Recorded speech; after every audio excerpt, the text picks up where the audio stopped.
Kali ini aku Anglit dengan rambut berantakanku. Aku mau cerita tentang konspirasi dan mitos seputar Apple. Apple Company yang didirikan oleh Steve Jobs dan Steve Wozniak, di mana mereka ini sudah berteman dari kecil. Jadi awalnya produk Apple mereka keluar tahun 1976 yang dinamakan Apple I dan selanjutnya keluar lagi Apple II di tahun 1977. Wozniak ini bertugas untuk menciptakan produk ini dan Steve Jobs sebagai pemasarannya, marketingnya. Pertama kali aku lihat produk Apple ini waktu itu iBook keluar generasi pertama itu kayaknya cakep ya Kak, karena waktu itu produk laptop, produk komputer itu kayak kurang bagus modelnya, dan kebanyakan dulu teman-temanku yang berpendapat ngapain sih beli kayak gitu ya, kalau mau beli laptop atau komputer yang dilihat performanya dong, jangan bentuknya. Tapi gue sih berpendapat lain ya, dimana yang namanya komputer atau laptop setidaknya memiliki bentuk yang bagus juga selain performanya hebat, bukan cuma dalamnya aja. Dan sepertinya Steve Jobs ini mendengar jeritan batinku.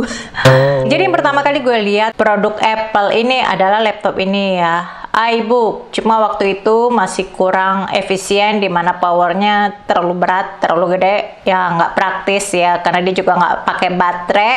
Bentuk dan warnanya sih bagus, enak dilihat. Tapi sebelum Apple ini tidak ada yang bisa memprediksi revolusi gadget seperti iPod, iPhone, dan iPad, AirPod juga ya. Cuma gue gak mau bahas tentang mereka. Apa yang gue mau bahas adalah tentang konspirasi dan mitos seputar Apple. Yuk kita simak.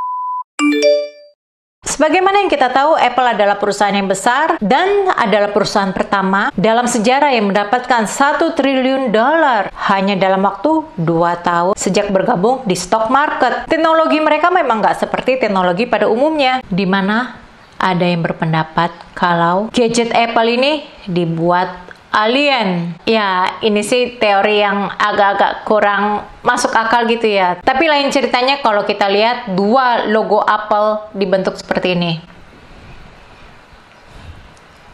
Ngeri juga kan? Dulu waktu zaman-zamannya BlackBerry itu merebak, dimana gua ngeliat, wah ini handphone canggih ya, karena kita bisa ngetik email dengan cepat, setidaknya kayak tombol QWERTY ada di situ. 12 tombol yang ada di handphone biasanya yang waktu itu ya. Tapi waktu itu yang gue lihat banyak banget tombolnya, kayak kurang praktis gitu ya. Dan ini gue nggak tahu gitu ya, Steve Jobs itu memang tahu banget kebutuhan gue, bah. Lalu dia kenalin deh itu iPhone.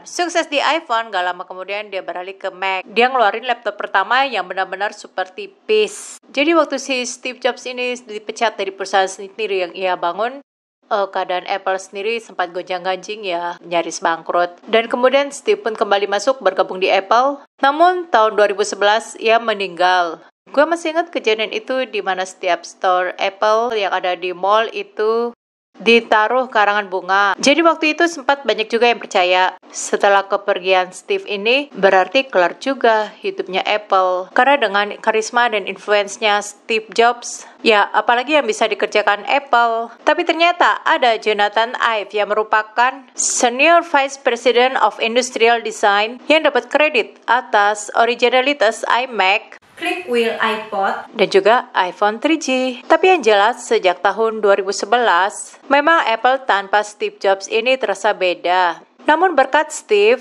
Apple memiliki visi yang jernih, branding yang kuat, dan penggemar yang fanatik. Sehingga walaupun tanpa Steve, Apple tetap maju jaya. Seperti yang tadi gue bilang, dia adalah perusahaan pertama yang memperoleh $1 triliun.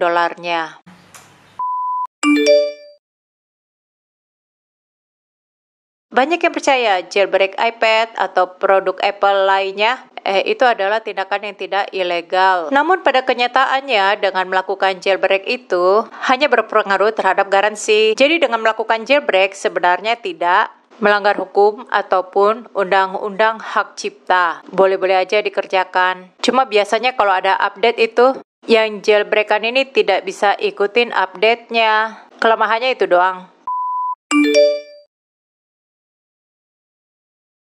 Ini mitos yang paling populer, tapi ternyata tidak. Gue baru-baru ini, ya kira-kira beberapa bulan yang lalu, gue kena malware. Malware ini benar-benar mengganggu ya. Karena setiap kali gue buka browser itu selalu ngarahin ke alamat website yang itu aja. Gue coba trace ini ada di mana ya malware-nya. Tapi ternyata malware ini mengcloning diri dengan membuat sertifikasi Amazon. Jadi kalau misalnya gue pakai antivirus sekalipun, dia tidak akan terdeteksi. Dan yang namanya Mac kebal virus itu mitos.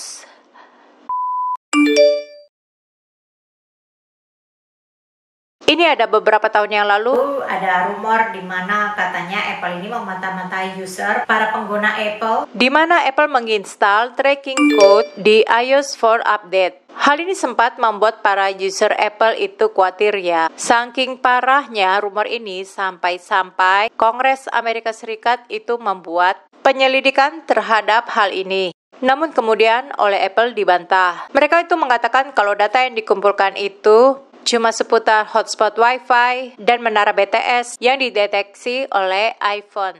Kebenarannya hanya mereka yang tahu.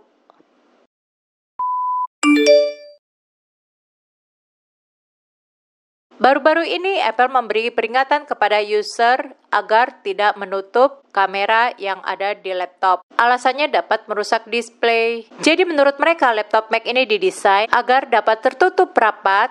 Jadi kalau ada stiker atau benda lain apapun yang di dalam laptop ini, itu pada saat laptop dilipat tidak bisa menutup rapat sehingga dapat merusak display. Masuk akal nggak sih?